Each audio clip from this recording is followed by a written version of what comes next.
Hey, what's going on, card collectors? It's Ken with Ken's Cardboard. Today I have a video for you, and it's a video response for Dylan at Double D Vintage Baseball Cards. Congratulations, Dylan, on 500 subscribers. You reached that milestone in just a few months, I think, from when you started putting videos up. You have an awesome channel. Your passion for baseball cards, vintage baseball cards, is really awesome. Check out him riding the tube here. Dylan sent this to me in a care package. Awesome. Looks like he's an Angels fan. But this is a video response for that contest he's having. He's wanting us to make a video about one vintage card that we would display in a frame that he's making. So pretty stoked about, as Dylan would say, about getting a frame that he's made and putting a card in there. So when I was a kid, as you can see, I'm a Pete Rose fan. I got Pete Rose cards up there. You've probably seen them many times in my display. And back in the early 80s, I followed Pete Rose a lot, and he was in the news a lot because he was breaking records. If you look at some of his cards from the late 70s and early 80s, he had a lot of records he was working on. He had the most hits for a switch hitter lifetime. He broke that record by 1977. That was against, it broke a Hall of Famer, Frankie Frisch, that was held a long time because Frisch played in the early 1900s. Then in 78, Rose had the modern National League record for most consecutive games batting safely. So he bat 44 straight games in the National League, broke the record set by Tommy Helms in 1945. It's not going to break DiMaggio's record, though. And then in 1979, Pete got a set of records, 10th season of career 200 or more hits. Beat out Ty Cobb. Well, we'll talk about Ty Cobb a little bit more in the future here, and then Pete Rose also set the career hits record in 1981 for National League hits. He broke the record held by Stan Musial of 3,630 by 1981. But in 1985, I started, the newspapers and everything were following Pete Rose. I used to cut out everything when I was a kid. Here's a little picture I cut out of a magazine of Pete Rose. I don't even know what magazine this was. At the time, I wasn't keeping dates or anything like that, but I lived in Los Angeles, Southern California. Here's a picture from another newspaper whenever the Reds played the Dodgers. Here's Mariano Duncan diving back to a bag when he played for the Dodgers. So I would always cut out images. Here's some more newspaper articles here that I cut out from the Daily News, which is the paper I usually used to deliver when I was a kid, the Daily News. I think when I was 9 years old. I think I did it for 3 or 4 years.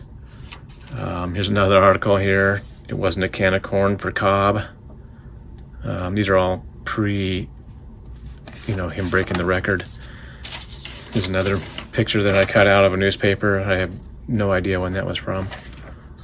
I can probably figure it out. Look, we got some box scores on the back here. But look at Tom Seaver recorded his 301st career triumph in Louis. So Seaver 13-10, making a start August 4th. So this is August of 1985. Pretty cool. Here's another Here's another one that Rose's bunt beats Dodgers in the 13th inning. Anytime Rose is in the local paper, which wasn't very often because obviously he's in Cincinnati, I would have something. So here's an article. Back in 1985, I was 14 years old that summer because my birthday is in September, but I found this article that I clipped out there. This columnist, when Pete Rose was in town that week, he said he says Pete Rose also likes kids. His son Pete Jr. has the makings of a fine player. Thursday afternoon, he was at Franklin Field in Encino talking to kids enrolled in Joe Torre's baseball camp and signing hundreds of autographs. Well, I was one of the kids at that camp in 1985. I remember we were collecting. We had baseball cards then, and we were looking for the Dwight Gooden rookie card. But here's the ball that I actually got signed. This is a genuine official league so it's genuine leather, but it's not like Major League Baseball. But I don't know what ink Pete Rose used on that, but you can very faintly see his autograph on this ball. But I met Pete Rose that time, and he was just signing autographs. He wasn't even very friendly. I tried to say hi to him. He never acknowledged me, but hope this video doesn't go too long. But that's one of my autographs I have of Pete Rose. I have a couple other ones, one that someone sent to me, and I also have him on a bat. But this is back in June, I think, of 1985. Found another article that this one shows, June 9th, 1985. This is, again, the Daily News. Shows some of his career highlights, kind of like I just mentioned before. Got his 4,000th hit in April 13th of 84. And then, he's got the longest hit streak at 44 in 1978. All-time records for hits by switch hitter. Most consecutive season with 100 more hits. As of most games played as of Saturday, has 3,415. But this was, like I said, June 9th. So anytime I would find a newspaper article, I would clip it out. And as they got closer, the newspaper would have this like countdown chasing Cobb. Cobb's career hits 4,191.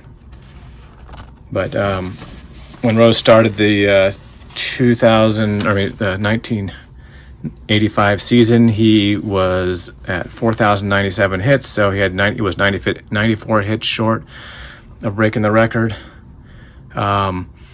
Here's a card that Don Russ made in 1986. Got his 4,191st hit against the Cubs in Wrigley Field. That was on September 8th, 1985.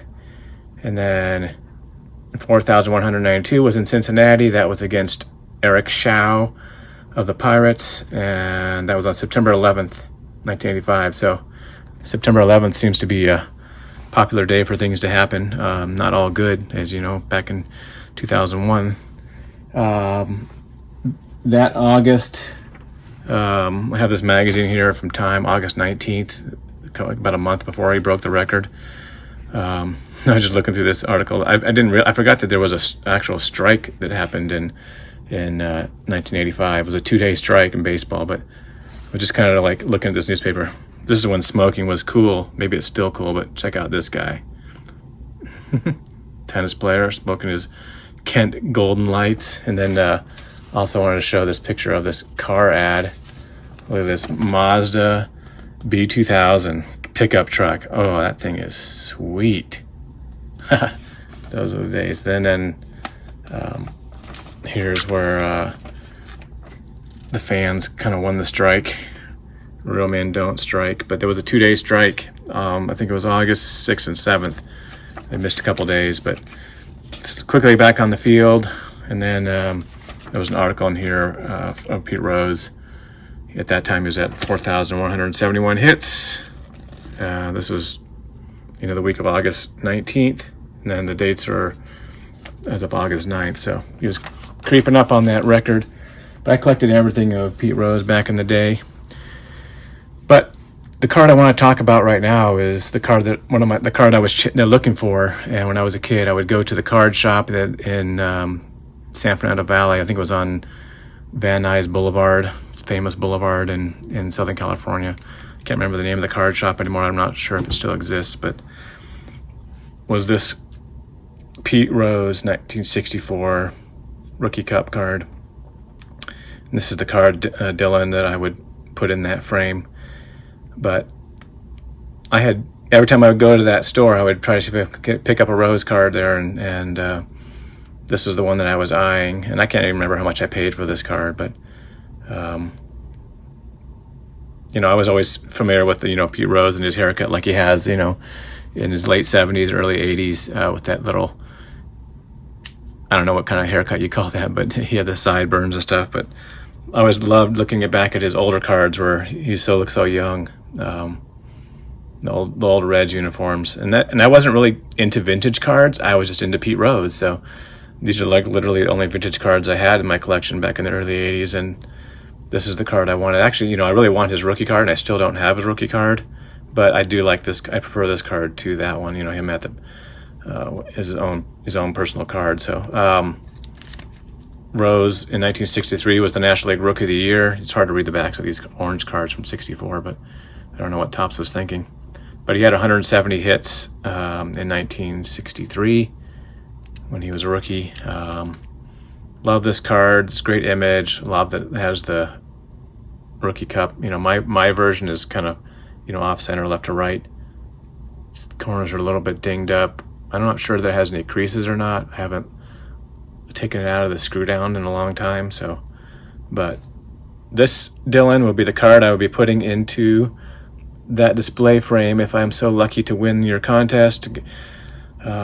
Again, congratulations on 500 subscribers, and you know, looking forward to many more of your videos. And I know you're a Pete Rose fan as well. Hope you like this video, and I just appreciate you, you know, participating in this community and the things you do. And maybe one day I'll come out and meet you in Hawaii someday. Take care, Dylan, and everybody else. Peace out. Go Avs. Don't forget about the hockey playoffs tonight.